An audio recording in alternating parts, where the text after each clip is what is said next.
Hola, it's Joe Bartabilo. Thanks for popping on another edition of the Forbes Books podcast. And if you run a company, the hardest thing you do is finding the right people to join your organization.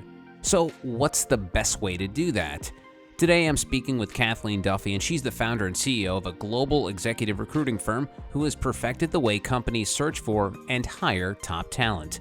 And she's sharing her knowledge in a new book titled Revolutionizing Recruitment: How Recruitment Research is Reshaping the Industry. Hello, Kathleen.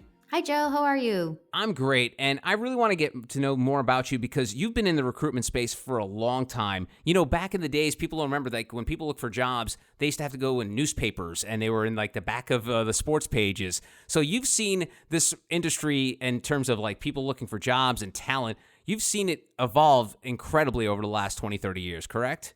Yeah, from paper to internet. And so talk to me how you got involved in this. I sort of fell into it, to be quite honest with you. I don't think that really we talked about recruiting as a potential career when I was in college. You know, you were a teacher, a nurse, an accountant, or maybe even an engineer. But I think that with looking at my school activities when I was at Arizona State University, recruiting was part of the things that I did. I recruited people to my sorority. I recruited, students to Arizona State University through Devil's Advocates, and I would go to the high schools and I would recruit the top scholars to consider Arizona State University. So I think that's really where my introduction was. I just didn't really know it was an option.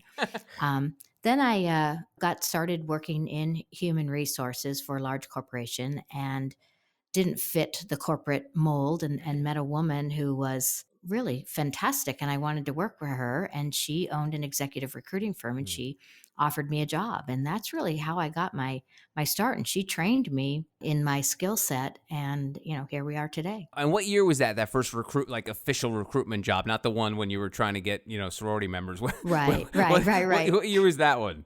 So actually that was 1983. Wow. And you were 14 at the time, right? That's Yeah. Yes, yeah. okay. Just barely. And Thank you, Joe. And so describe for me because now I think everyone and their mother knows about recruiting and headhunters and all that jazz. But what did the recruitment space look like in 1983? Well, in 83, you really had two flavors. You had retained search, which was pretty much limited to very high level roles, and then you had contingent search, and the difference between the two is really in their fee structures. Their fee structures are based on a percentage of the candidate's salary, but in retained search they're billed in a certain way, and contingent is upon a placement. To your point earlier, you had the paper, so you'd wait for Sunday to come out. There was a whole section on the ads, and that's how you would circle them, and you'd get your onion skin stationery on your Selectric typewriter and send it off. So that was it. But as a recruiter, what we did is we didn't have any, we didn't even have computers at the time. So everything was paper and the phone. So, if I had to do research, I went to the big box called the library, and I would, look at the, Thomson directory or whatever, and identify the companies that I wanted to call into. And then I would call into them, and then I'd have to maneuver my way through gatekeepers to find out, who that CFO was, or the product marketing manager, or the HR director, and then approach them about a job. So everything was just done by telephone back then.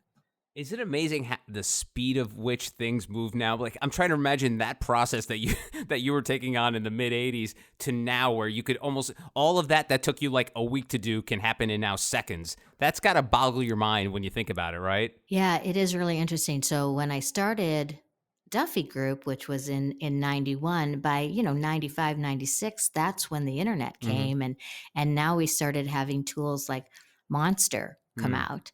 And I remember people are like, is that really going to put you out of business? It was so unknown at the time. You weren't sure what was going to happen, but I always knew that there had to be that human factor. There has to be that personal outreach to people in order to get them engaged and interested in a potential opportunity. And so let's jump to that part where you start the Duffy Group. At that point, you were probably, a little less than 10 years into this world.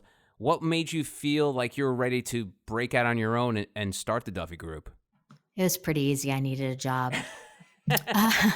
So the people that I was working for were phenomenal, and they relocated their organization to the Bay Area, and so therefore we were becoming a California corporation and disbanding the Arizona corporation. So I had the opportunity to continue to contract my time back to them, but they didn't have enough work to keep me going full Mm, time. So at that point, that's when I knew I needed to go off and find another form of employment. yeah. And my husband and I were trying to start a family, so I wasn't sure that I really wanted to go into a corporate setting. And I thought, well, why don't I just go ahead and try starting this on my own? And that's really how it happened. I needed a Wow. job. That's awesome. And so how intimidating was that for you? I mean, like you were saying, it was such a nascent business at the time. It didn't explode until a few years later. So what were you like, oh my God, because the old adage is, if you have a backup plan, you don't have a plan. So did you have a backup plan if the Duffy Group didn't work? Of course not. No, I didn't even have a plan to make it work. I have a friend that has always said to me, when you're young and dumb, sometimes you do your smartest work. And so I think sometimes I was just too naive to know that failure was an option, right? So I just moved forward with it. I had a very supportive husband who continues to be supportive. Ironically enough, my father, who was an attorney at the time, worked from his home. And I was working from home. So that's how he helped me to figure out how do you work from home, how do you set up a remote office, and get to go and have lunch with him too. That's awesome. So you were doing the work from home thing way before it was in style. Oh yeah, yeah. I love saying that I'm a pioneer Oh in yeah. remote working. Yes. No doubt. And so talk to me about those early days of the Duffy Group, the growing pains and the stuff you learned there. The growing pains were, and again, now there were computers at this time, but I didn't have one. I had a memory typewriter. So we're still, and the fax machine was thermal paper, and there's just so many things we didn't have. So it was a matter of just having to do it all. So I had to figure out, how do you go out there and get clients. I had never sold before. I didn't even really know the story or how to pitch things. And then once I sold something, how did I get the work done? And then while I was still thinking about what my next gig was going to be. Kathleen, in all honesty, the way you're explaining this, there's no reason you should be this successful. I know. So what did you like sort of zero in on a sector of the recruitment world? Were there like industries or companies that you were focused in? Did you have sort of any plan in terms of that attack? Oh, you're giving me way too much credit, Oh, Joe. okay. No, it's just like anything that I tell people, even when they get started in in their first business, or even when they're looking for a job. It's all about your network. Mm, And I had established a really robust network when I was at Arizona State University. Being in the Greek system, a gazillion people. And so I started looking at who the people were that I went to school with, and one of them happened to be the work at American Express, Terry Hill. I mentioned her in the book, and Terry was a friend of mine, and she took my call, and she listened to me, and she let me kind of bumble through my pitch, and she introduced me to the decision maker at American Express, and that decision maker, who is Lorraine Field, who is also in the book, um, gave me a chance. And wow. that's really how it worked. And I think it's being able to identify those people that already know you and trust you, because then they will give you that chance. Hmm. Let's fast forward now here to the 2000s and the way the recruitment world works. You mentioned the fact that there's these online marketplaces, LinkedIn, and you mentioned the personal touch is a big differentiator. But what are other differentiators between using like a Duffy Group as opposed to going to a Monster or a LinkedIn? In my opinion, I believe that all the tools that are out there are phenomenal. And I think that all corporate recruiting organizations and recruiting firms need to have access to all of them. What we do in recruitment research is another tool. Our tool, recruitment research, really goes after that most passive candidate. These are the candidates that are not going online and submitting their resume. These are people that may not even be on LinkedIn, and they have to be found. It's not to replace anything, it's just another tool that these folks have in their toolbox to really get after that very passive candidate, that those individuals that have very niche talents and experiences. And this is sort of what you built the company on, and sort of like these finding these passive candidates. So, who are these people? I'm sorry if I sound like Seinfeld there, but who are they, and how do you find them? It depends. So it could be an executive in a nonprofit organization, and the reason that they can't find that executive is because they don't have time. They don't have the bandwidth to go out there and start doing their own networking, or to really even go proactively after other candidates in other nonprofits, right? Mm. Then you could be looking at an emerging technology. And so you want to find somebody who has had experience, and maybe they're just only going to be at the university because that's where they're doing the R&D types of work on this emerging technology, and they want to find that individual to come in and take the technology into their organization. So it really depends on the type of role that it is. And you smoothly place the book mention in there, but it's called Revolutionizing Recruitment. I'm always curious about folks who like you who write this book, where you've built this incredible company with this sort of amazing platform. Why do you feel it's important to share it with other people as opposed to just being greedy and keep it all to yourself? Well, I think the biggest thing that impetus for writing the book was purely for an educational purpose. I've been doing this for a long time, and I've been doing it as part of Duffy Group for 30 years. And I talk to executives all day, every day, and probably over 80% of them are not aware that there is another option out there from a search perspective that allows you to unbundle the search process and buy the pieces that you need. And so, my strategic goal as a business owner is to elevate the awareness of what recruitment research is as an alternative to retained search or contingent search. So that was really the reason for writing the book. But it's an opportunity for people. Like I'm working with a volunteer management organization right now. So it's a nonprofit, and they're trying to figure out how do they go out there and recruit volunteer leaders to run their organization. And so I'm going to be working with them on the 5 steps that we talk about in the book. The first one is the strategies development. So what is it that you want in a volunteer leader? What are the skills and capabilities that they need to have, and what are the gaps that you have in your volunteer leaders today? And then the next step is what we call name generation. Well, in this particular case, who are the current leaders in your chapters across the country, and which of them are really doing a stellar job? So that's would be equivalent to a name generation. Hmm. The next step is the pitching the opportunity. So we've identified 15 presidents of these different chapters across the United States. Talk to them.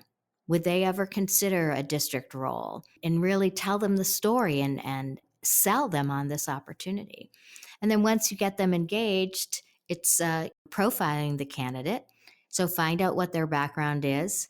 And then the last step is the presentation of the candidates. So now we've got a slate, right? It's the delivery of the slate. And now the executive team can start nurturing these leaders and starting to have some succession planning, if you want to refer to that, to fill these volunteer management roles. So you can apply it into a variety of different areas. Interesting. And how long did it take you to formulate? Because you mentioned, I didn't want to say 30 years, but you did. You've been doing this for 30 years. At what point in your career did these 5 steps really come to light for you? Well, the recruitment research function is in every single retained search firm. This is not a brand new concept, to be quite honest with you. It's probably more newer to corporate America Ah, because they may not be aware that when they use or executive search firm or search firm, that the front end of that search process that they're doing is done by a recruitment researcher. got it. So what we did is we just took it out and introduced it as an I use the word, modality, as a third modality there. Fancy. Yeah, I love that word. That's a good one. Kathleen, I'm a Gen Xer, so I remember when I was a kid, you were born, you went to school, you worked at a job for 40 years, and then you died. The times have changed now. People are very nomadic and mobile. So talk to me about retention of employees these days, because I feel like nowadays, and I don't want to say the word about like an allegiance or owning anything to another company, but this world that we live in now, in terms of people being like, I think I'm going to work here for a year, and then I'm going to do this for another 2 years and bounce around. So how does that factor into what you do at the Duffy Group? Because I'm always curious as to the fact that there's always seems to be more of a turnover than it used to be when I started. Because I remember I started in a radio station many years ago, and I remember when I walked into the studios there were people there that they were already like there 15, 20 years before I even stepped in, and now that is long gone in most companies. Yeah. There's no more 35 years at corporate America, right?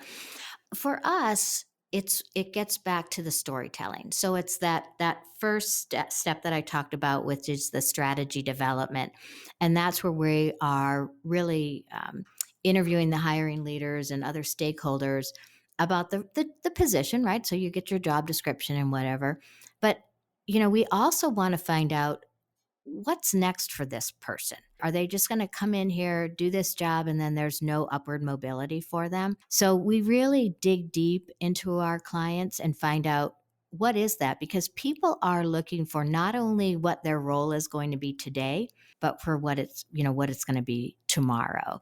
People also are interested in, what's the impact that they're going to be able to make, and especially our younger people today.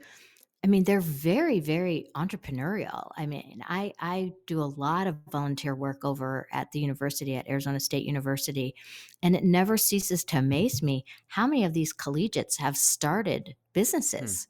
I mean, that just would never have even dawned on me back in the Stone Ages. Yeah. And it's funny too, and I've noticed this, working with Forbes Books, is the term entrepreneur. And I don't know if maybe this is just me, but I remember when I was a kid, if someone said the word entrepreneur, they'd be like, "Oh, so you're unemployed." Isn't it funny how that word has sort of has this gravitas now than it used to? Because years ago, entrepreneur was not sort of something you expounded to be. It was something that you just kind of just fell into or just happened. But now I feel like there is some weight to being an entrepreneur. Yeah, but I also think that when I think of the word entrepreneur, I think of Steve Jobs, Bill Gates, those, and you're like, I'm not worthy. Right. How could I come up with something like that? And predominantly, quite honestly, they were men. Yeah. And so you just didn't think that that was something you could do. But now you talk about this entrepreneurial spirit. It's just a much more, common phrase now. Hmm. And something that's also common and something you're involved with as a mentor is social entrepreneurship, which I can't imagine even being a thing, 5 years ago, but it's really kind of exploded recently. So talk to me about your work with social entrepreneurs and how does that affect what you do day to day? So the mentoring that I do with the entrepreneurs is through an organization called Seed Spot. It's been a phenomenal experience. The first young woman that I worked with, Megan, had an idea where she had studied art in college, and what she wanted to figure out was how did she take the creating art, works of art, but have that tied to STEM curriculum so that kids that were much more creative and artistic could embrace the STEM concepts and now have a richer STEM education. Hmm. And she has just been wildly successful working with middle schools and predominantly underserved communities in charter schools, helping these kids to understand science, technology, engineering, and math. Hmm. I'm working with another organization right now, a startup out of Bogota, Colombia. What they have is they've got a population in Colombia that between the ages of 18 and 28, this may sound similar to our country, Mhm. that are unemployed or underemployed. And it's because they don't have the education that they need in order to fill the jobs that have become available over the years. Hmm. And so they have created a platform where they educate these students, this cohort, if you want to call it, and then in turn introduce them to the different organizations. And so their mission is to eliminate these underemployed and unemployed, because they need to help the country of Colombia to be successful. Hmm.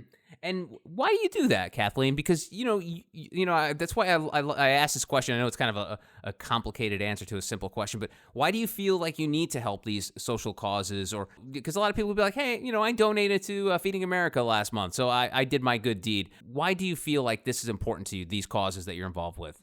Well, I think part of it is, and this is what I tell people, is that sometimes you just don't know what your gifts are. And sometimes I would always struggle to think that I'm certainly not the sharpest knife in the drawer when it comes to systems and processes, or, financial statements or whatever.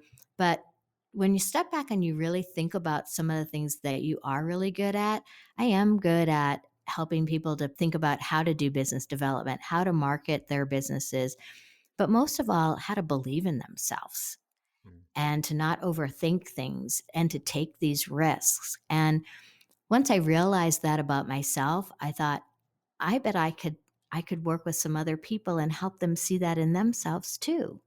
And so that's why I do it. That's awesome. And another thing that you do, and you mentioned, talking about the Steve Jobs and the Bill Gates of the world, where, especially in the 80s, mostly male entrepreneurs, and you're actively involved in helping get more women on boards, an organization called 50/50 Women on Boards. So talk to me about that, and what is the state of women on these executive boards? Oh wow, the women on boards is just a really really exciting time.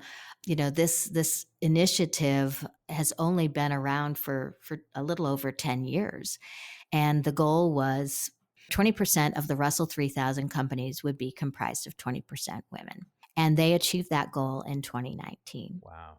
So that was very exciting. So now they've set the bar a little higher, and what they're shooting for is gender parity on all corporate boards. So there's been a number of states, California is probably the first one, that has set legislation that is requiring corporations to have at least 20% of their corporate boards comprised of women.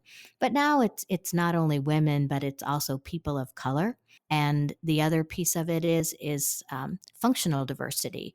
So, in addition to having your legal counsel on there and your financial experts and your operations, they're also looking at marketing expertise, social media expertise, and in particular, human resources expertise. So, we're seeing a lot of diversification from that perspective, too. Awesome. And that leads actually to my next question because, with the social unrest and the social movements that happened in 2020, you saw a lot of major corporations, plaster the banner on, or whether on their website or in their buildings, Black Lives Matter. I was happy to see that, but then I would dig in a little deeper, and then I would see these companies, if you look at their boards and their senior level executives, it was all white people. So, what's happening, maybe what you're doing and or what companies are doing in terms of putting that Black Lives Matter movement into action at the senior leadership level? Yeah. I believe that all executives have the intention of having a diversified company, and that they want their executive team to and their boards to look like the population that they serve. The challenge is that, especially for boards, corporate boards, 80% of all board seats are filled by a networking. They're not filled by a recruiter. Only 20% of board seats are filled by recruiters. So if you're a white man, the network that you have probably built, the majority of those individuals are going to be other white men. That's why boards look like them, right? Mhm. Because it's all about networking. One of the things that I would like to see is that these boards, like look at the process, like like I talked about earlier with the volunteer organization.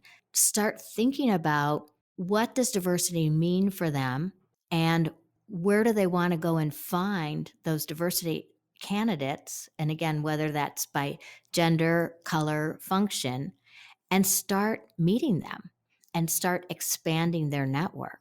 And that's, I think, really where we're going to start seeing some real change. It has to be very, very intentional. Her name is Kathleen Duffy. She is the founder of the Duffy Group and the author of the new book, Revolutionizing Recruitment. Kathleen, thank you so much for spending time with me and sharing some of your words of wisdom. Thanks, Joe. It's been great talking to you. And if you'd like to find out more about the great work that Kathleen is doing, go to duffygroup.com and look out for her new book, Revolutionizing Recruitment, How Recruitment Research is Reshaping the Industry. And that is it for this edition of the Forbes Books Podcast. If you enjoy the show, make sure you take a second to subscribe so you automatically get new shows when they drop. Also, if you have a minute, I'd love if you left us a review so more amazing entrepreneurs like yourself can discover the show. And finally, please don't forget the golden rule and treat others as you want to be treated. Thanks for listening. Until next time, adios. This has been a production of Forbes Books Radio. Find out more at ForbesBooksRadio.com.